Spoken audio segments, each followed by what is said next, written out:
staggered face-to-face teaching has begun, but schools could be full-time within weeks.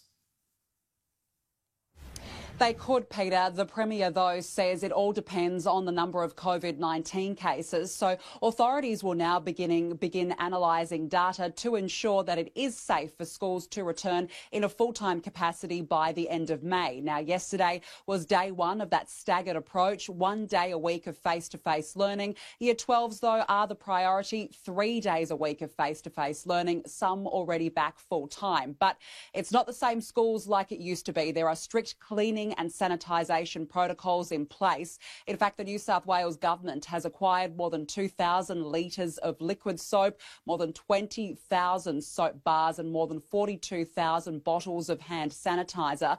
The Premier, though, is warning, as you said, Peter, that it is likely that there will be outbreaks in schools, and in the event that a child or a teacher does contract the virus, then parents need to be warned that the school will be shut down for a few days while cleaning takes place.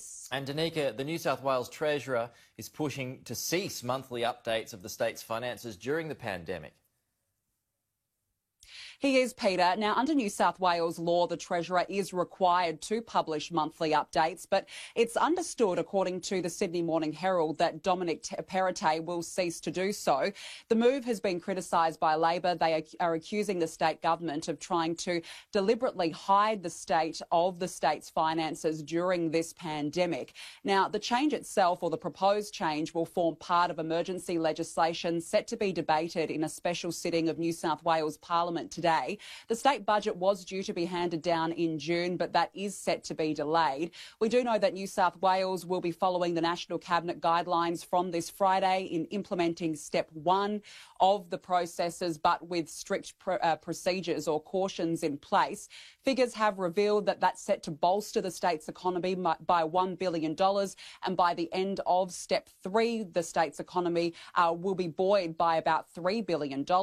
But, Peter, on the downside, if New South Wales does not follow social distancing measures, then it could see, and is forced to revert back to the strict lockdown measures that we saw, then the budget is set to take a $1 billion hit every week.